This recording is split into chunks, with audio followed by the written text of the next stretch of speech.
There's no doubt in my mind there's going to be more bank failures. Or at least dip below their minimum capital requirement. The Fed will very much be aware that if they keep rates at this high level, they may have another banking crisis on their hands, which obviously they would like to avoid. There will be bank failures, but this is not the big banks.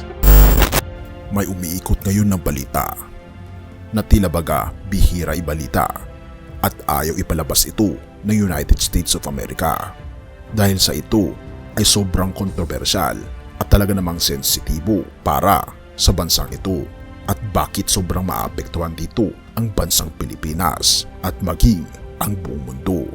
Halika ating pag-usapan ang misteryosong balita na pilit itinatago ng bansang Amerika.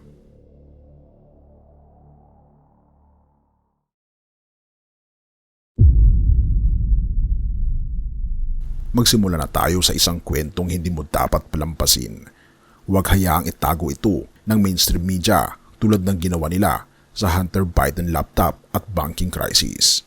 Ang crisis sa mga bangko sa Estados Unidos ay lalong lumalala at oras na para maghanda ka at protektahan ang iyong pamilya dahil hindi lamang Estados Unidos ang apektado dito kundi maging ang Pilipinas at ang buong mundo dahil tayo ay backup ng fiat currency na US dollars. Ayon sa isang ekonomista na nagngangalang Jim Rickards, papasok na tayo sa phase 2 ng banking collapse kung saan ipinablish niya ang kanyang aklat na Road to Ruin na ang kanyang pahiwatig ay may nakakatakot na babala.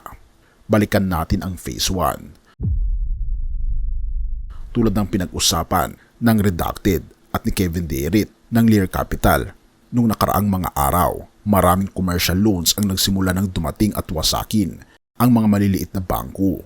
Hindi sila kayang ma-refinance sa mas mataas na interest rates, kaya marami ang pinipiga. Asahan mo, marami pang mga bangko ang babagsak, hindi lang isa o dalawa, kundi daan-daan.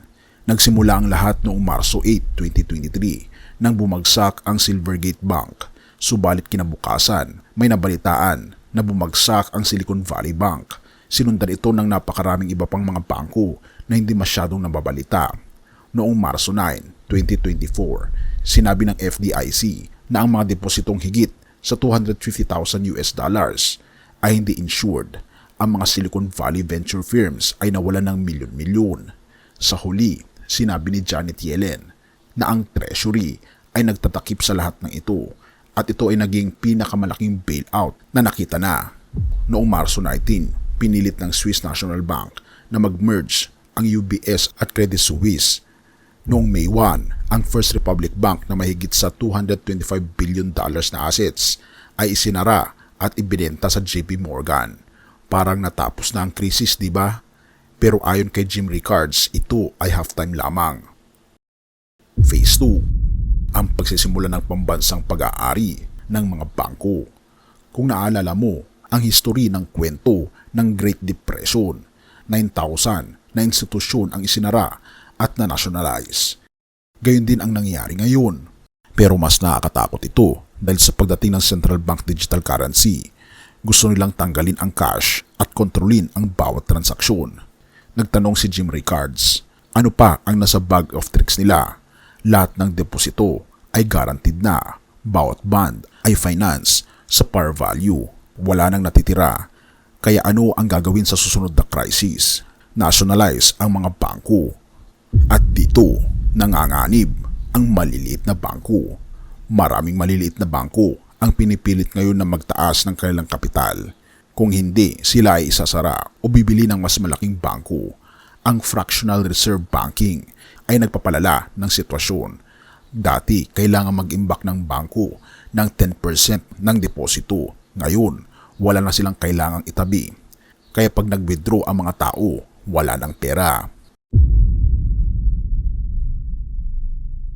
Ayon sa FDIC, maraming bangko ang nasa panganib ng pagkabigo dahil sa unrealized losses na umaabot sa $517 billion noong unang quarter ng 2024. Higit sa 200 na maliliit na bangko ang nag-ulat ng parehong problema. Ito ang phase 2 ng crisis at ang epekto ay magiging malupit sa mga institusyong pinansyal at sa stock market. Ang gobyerno ay gagamitin ang iyong pera para sa bailout. Ang iyong mga ari-arian ay mawawala, magbabayad ka ng mahal para sa bawat bilihin.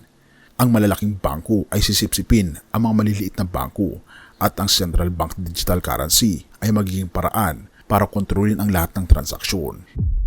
Ito na ang oras para maghanda. Ang phase 2 ng banking collapse ay nagsisimula na, kaya ano ang gagawin mo? Ang sagot ni Jim Rickards ay ginto.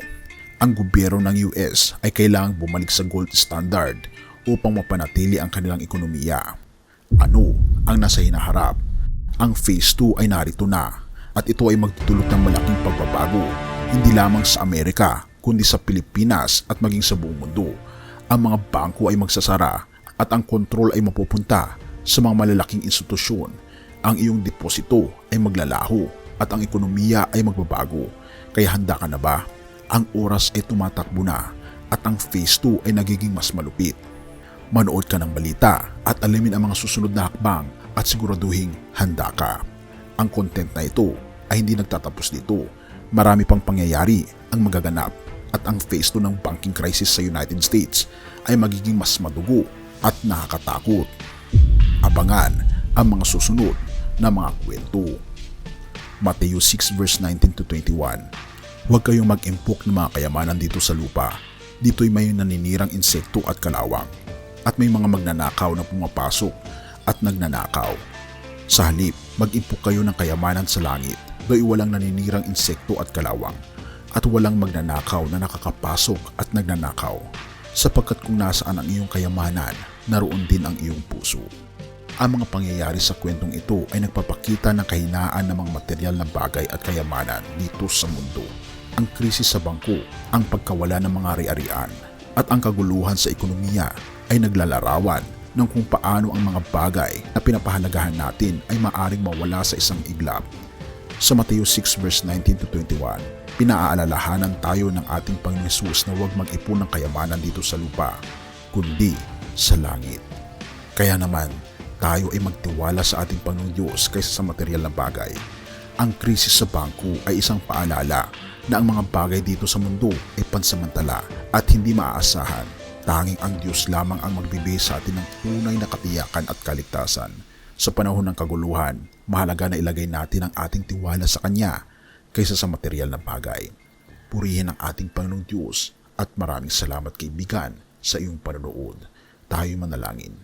Ama naming Diyos na makapangyarihan sa lahat, kami po ay lumalapit sa inyong harapan na may kababaang loob at pusong punong-puno ng pag-asa. Sa panahon ng krisis at kaguluhan sa aming paligid, humihingi po kami ng inyong gabay at proteksyon. Alam po namin na ang kayamanan ng mundong ito ay pansamantala at hindi maaasahan. Ngunit sa inyo po namin natatagpuan ang tunay na katiyakan at kapayapaan. Ama naming Panginoong Diyos, idinadalangin ko po ang bawat isa at mga pamilya na nanonood ng content na ito. Ibinagdarasal po namin ang kanilang kaligtasan at kapayapaan sa gitna ng krisis na ito. Naway patuloy ninyong palakasin ang kanilang pananampalataya at pagtitiwala sa inyo. Ipagkaloob niyo po sa kanila ang karunungan upang gumawa ng mga desisyong ayon sa inyong kalooban. Panginoon naming Diyos, inyo pong balutin ng inyong pagmamahal at proteksyon ang bawat miyembro ng pamilya ng bawat isa. Palakasin po ninyo sila sa harap ng mga pagsubok at bigyan ng pag-asa sa mga panahon ng kawalan ng katiyakan. Huwag niyo po silang papabayaan o aming Panginoong Diyos at laging ipaalala sa kanila na kayo ang kanilang sandigan at tagapagligtas. Ama naming Diyos na makapangyarihan sa lahat, gabayan po ninyo sila sa tamang landas, naway mag-impok sila ng kayamanan sa langit sa pamagitan ng paggawa ng mabuti, pagsunod sa inyong kagustuhan, pagtulong sa kapwa at may tunay na kababaang loob na may tunay na pagmamahal sa inyo at sa aming kapwa. Ipagkaloob niyo po sa amin ang biyayang maging mapagbigay at mahabangin sa mga nangangailangan, sapagkat alam namin ito'y bahagi ng inyong dakilang plano para sa amin. Ngunit ang pinakaplano po ninyo, Panginoon, ang ipasakop ang aming buong puso sa inyo sa aming Panginoong Jesucristo na siya lamang ang aming tagapagligtas, at sundin ang inyong mga kagustuhan sa pamagitan ng pagsunod sa inyong 10 utos.